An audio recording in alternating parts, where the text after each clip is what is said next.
정부가 지금 부동산 경기 부양을 위해서 백방으로 노력하고 있죠. 하지만 지금의 인위적인 부양책, 부작용만 나을 것이고 집값도 조만간 급락할 것이다.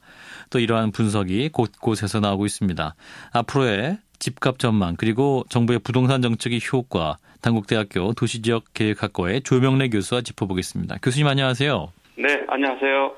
자, 요즘 이제 주택 거래가 활성화되고 있고 집값도 점차 오를 것이다. 이게 이제 지금 우리 정부의 분석인데 교수님은 어떻게 보고 계십니까? 그 집값이 떨어질 것으로 이렇게 보고 있는데요. 네. 한국감정원이 최근에 낸 그 전망 보고서를 보더라도 이 상반기는 저금리라든가 이 전세 물량 부족이라든가 그다음에 매매 어떤 수요로의 어떤 전환이라든가 이런 것 덕분에 네. 주택 가격이 한 1.8% 올랐습니다만 네. 하반기에는 그 가계부채 대책이라든가 네. 이 경제 성장률 둔화라든가 뭐 금리 인상이라든가 이런 등의 요인에 의해서 한 1.1%로 떨어질 것으로 이렇게 그 예상을 지금 하고 있습니다. 그렇다면 정부 전망원은 네. 좀 다르게 보시는 거네요? 네, 그렇습니다. 저는 집값이 오를 수 있는 그런 토대라든가, 네. 그다음에 실물 경제 어떤 조건이 지금 갖춰져 있다고 보지 않기 때문에, 네. 지금까지 올랐던 것도 상당히 예외적이다 이렇게 저는 판단하고 있습니다. 예, 그렇다면 2년 후에 집값이 급락할 것이다 이런 전망도 나오고 있는데 이 부분에도 동의를 하시겠네요.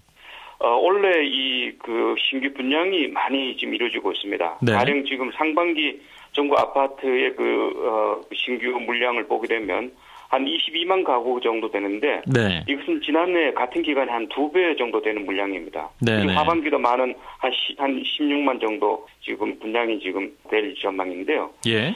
과잉 그 분양은 2년 뒤 입주할 무렵이 되면 결국은 이게 집을 팔고 새 집을 들어가는 이런 여러 가지 전매가 이루어지는 과정에 과잉 분양이 되고 또 과잉 공급이 될 수 있는 가능성이 있는 것이죠. 예. 또 여기다가 경제 성장을 둔화라든가 소득 감소라든가 뭐 이런 등등의 조건과 맞물린다면 이 가격 하락은 더욱더 깊어질 수 있는 가능성이 있다고 봐야 되죠. 예, 그러니까 이제 신규 분양이 늘고 있고 또 이제 기존 아파트를 처분할 경우에 또 공급 과잉 현상이 나타나기 때문에 집값이 급락할 우려가 있다 이런 말씀이신 것 같네요. 네, 그렇습니다. 예. 예, 그럼 어떻게 해야 됩니까? 집을 언제 살까 고민하시는 분들은 그럼 지금 집을 사지 말고 기다리셔야 되나요?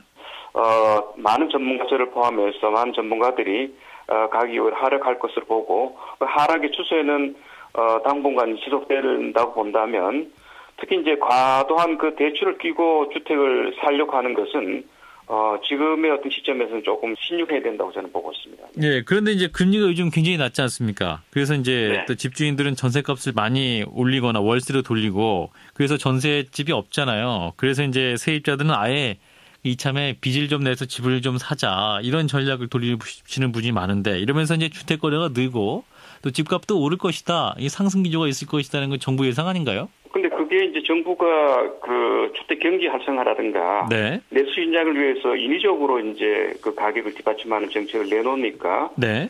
소비자들이 이제 그런 신호에 따라서 뭐 예컨대 은행 대출을 일으켜서 집을 이제 사고 있습니다만 집값 자체는 대세 하락기를 지금 타고 있는 겁니다. 네. 경향적으로요.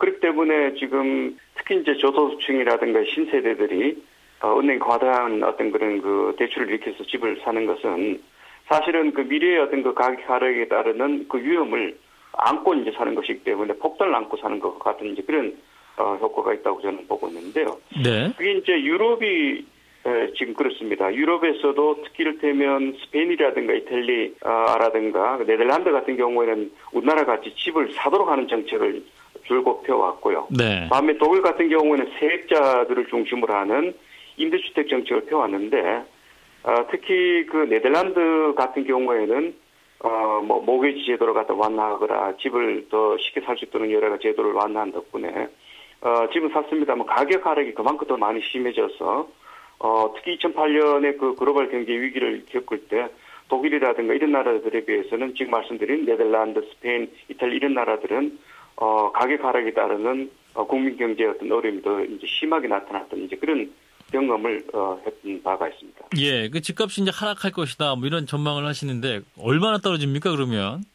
저는 집이 지금 일반 재화와 같은 그런 성격을 이제 갖는다고 보고 있거든요. 예. 과거에는 집을 사면 이제 집값이 올랐습니다만, 다른 이제 물가에 비해서 이제 많이 오르고 그랬습니다만, 지금 우리나라 이제 저성 시대를 맞이하면서 집이 다른 어떤 상품과는 달리 특별하게 오를 수 있는 그런 요인이 저는 갖고 있지 않다고 보거든요. 예. 그렇기 때문에 지금 떨어진다는 것은 물가 상승률이 지금 1~2% 정도인데 그 수준으로 돌아간다는 것을 제가 의미하는 것이기 때문에 과거에 비해서 이제 떨어진다 이런 이제 뜻이 되겠습니다. 네, 지금 이제 현 정부가 뭐 작년까지만 보면 그동안 이제 줄기차게 빚내서 집을 사라라고 이해할 수 있는 그런 정책을 펼쳐왔었는데, 근데 또 이제 최근에는 가계부채 문제 때문에 그 은행 문턱을 좀 높이는 그런 정책을 내놨지 않습니까? 그럼에도 불구하고 이제 부동산을 통한 경기 부양 기조는 유지되고 있는데 이런 상황 어떻게 보고 계십니까, 교수님?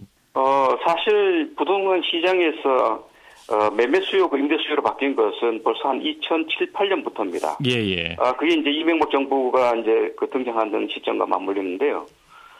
그럼에도 불구하고 이명박 정부부터 지금까지 정부의 부동산 정책은 끊임없이 주택 시장을 살리고 특히 거래를 활성화하는 쪽으로 이렇게 매매 주택 활성화 쪽으로 이렇게 정책을 펴왔는데, 예.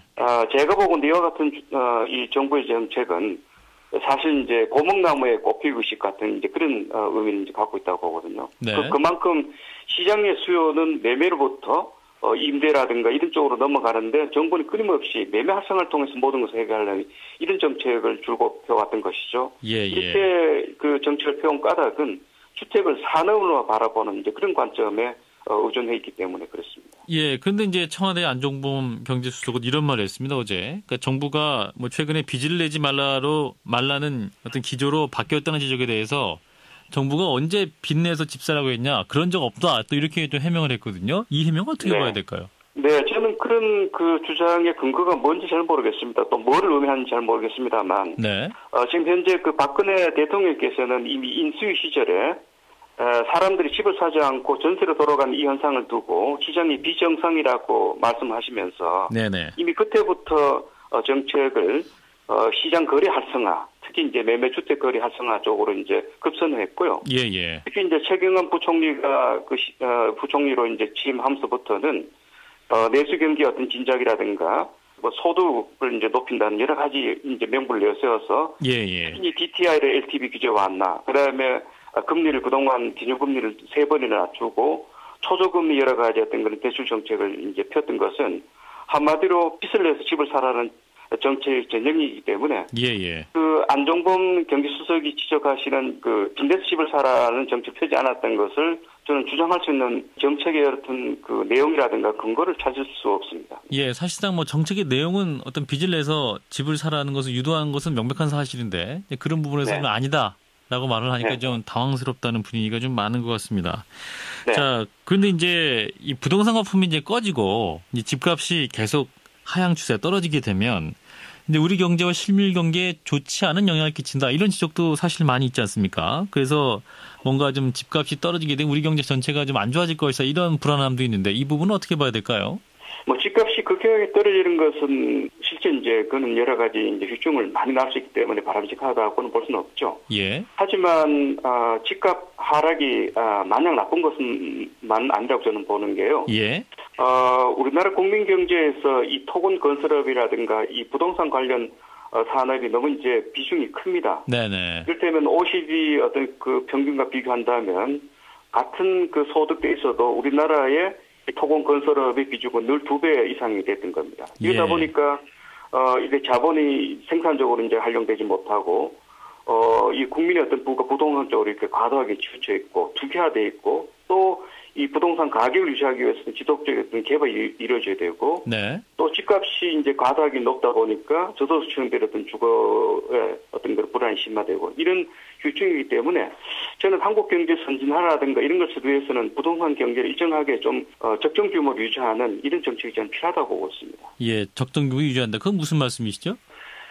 예컨대 그 우리나라 이 부동산 중개업소가 24시간 편의점의 4배가 됐거든요. 예. 이와 같은 과대 팽창된 중개업을 유지하기 위해서는 끊임없이 부동산 거래가 활성화돼야 된다는 것이죠. 예. 이런 것들이 사실은 경제 다른 부분이 활성화되거나 혹은 투자가 될 수 있는 이런 기회를 가로막는 하나의 중요한 원인이라고 보기 때문에 저는 국민 경제에서 적정한 수준의 이 토건 건설업이 유지돼야 되고 또 가격도 서구 선진국 같은 경우에는 주택의 가격만이 임대료에 대한 것도 이른바 이제 그 공정 임대료라든가 적정 임대료라든가 예. 혹은 적정 어떤 그 가격 지수라든가 이런 걸 가지고 시장을 이제 어느 정도 이제 선도하거나 조절하는 이런 역할들을 하고 있습니다. 네네. 근데 우리나라 같은 경우에는 이 부동산 경제 부분이 너무 이제 과도하게 팽창돼 있다 보니까 네네. 그런 정책을 펼 수 없는 그런 상황을 우리가 늘 이제 가지고 있습니다. 예. 그래서 저는 그 적정 가격이라든가 혹은 거래가 이제 그 상대적으로 실물 경제에 비해서는 좀 적정 수준이 될 수 있는 것을 가지고 정부 정책을 편다면 그렇지 않을 때보다 훨씬 더 안정된 또 시장을 유지해갈 수 있다고 저는 보고 있습니다. 네, 말씀 여기까지 듣겠습니다. 고맙습니다. 네, 감사합니다. 네, 당국대학교 도시지역계획학과의 조명래 교수였습니다.